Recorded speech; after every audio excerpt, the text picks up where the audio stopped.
We used to live in a highly competitive society, and even though men were incredibly competitive, it was done in a respectful way. And I see the changing tide in society at the moment.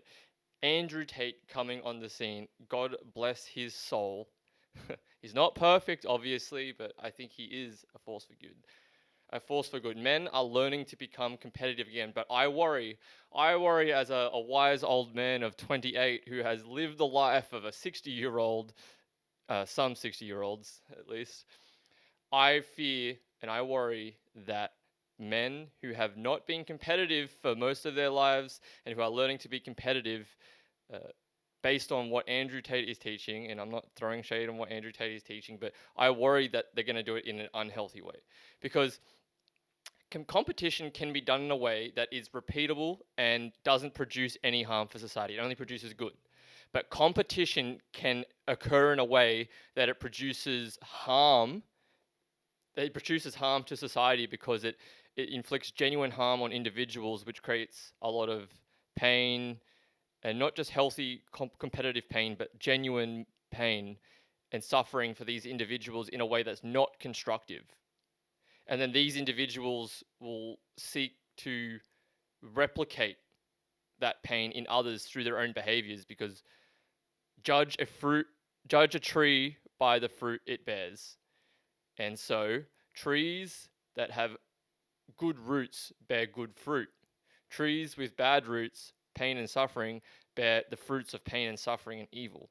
It's not an ideal situation. So as the leaders of society, men who are in positions of leadership and who have influence, we need to start considering how can we establish guardrails and ensure effective education for younger men, all men, about what healthy competition looks like.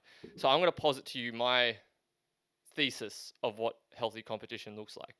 Well, what's the goal of healthy competition?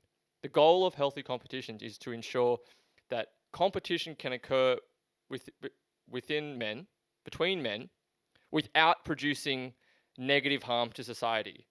So I think a core tenet of respectful competition, healthy competition, is respect. Freudian slip.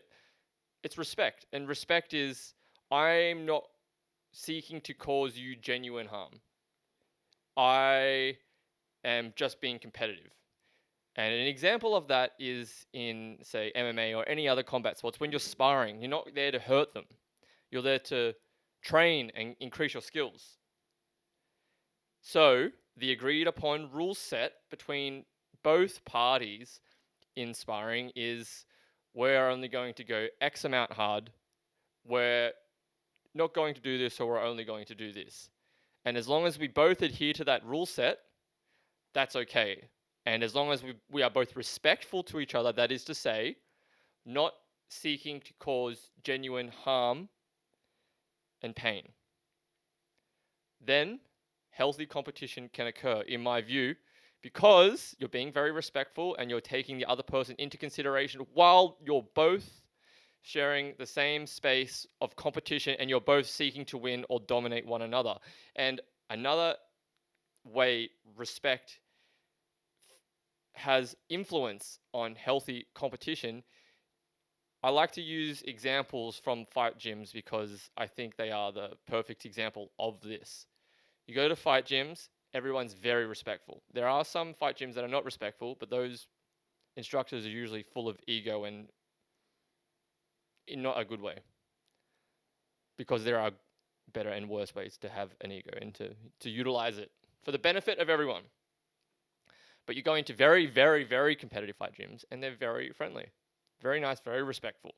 And when we're sparring, it's like if you go a little bit too hard and you're only meant to be going 40% or 50% and you've just actually smacked them, like, oh, sorry, sorry. Like, you show genuine apology. And there's another word that should come to mind but isn't. Like when you feel sorry for remorse.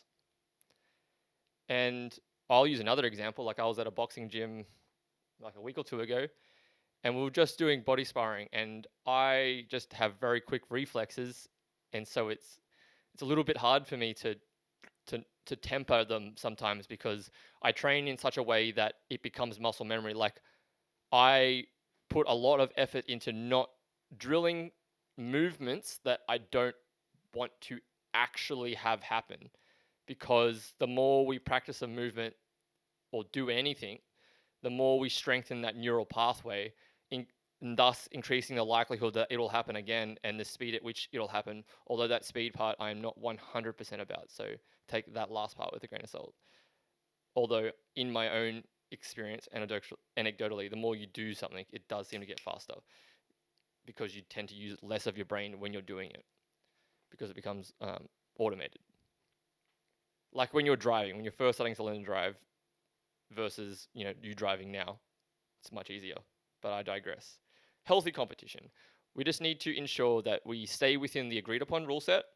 We are respectful, which means having empathy for the other party and taking them into consideration, which is to say, don't just bash someone during sparring.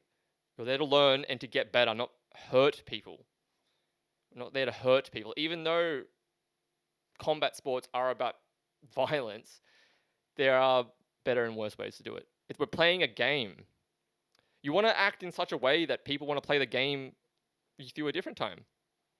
If you win if you win one event, one competitive event, or one instance of competition, and other people think you're not a good apple and you're not enjoyable to spar, or you're not respectful in sparring, or you're just generally not good to have around, well, then they're not going to invite you to play again. And then how competitive are you going to be on your own? Not very. This is why people who don't, generally speaking, play by the rule set in society, and I'm not talking about the bankers and government people specifically, although they don't break the rules because they make the rules. And if you make the rules, then you can act in such a way where you're not breaking any rules because you made the rules for you. I digress. I've just forgotten what I've gone up to. Anyways, my ADHD. No excuses, Dylan. No excuses. We just need to compete in a way in which we are invited back to play again. That's it. Just be respectful. Don't let your competitive instinct and urge, don't let that turn you into an evil person. And it's really important that as men, we retain our killer instinct. In fact, it's so critically important to the survival of our species and our society that we risk losing that through the pussification of men, and it's an existential risk. Long story short, healthy competition is respectful competition, empathy and consideration. Peace.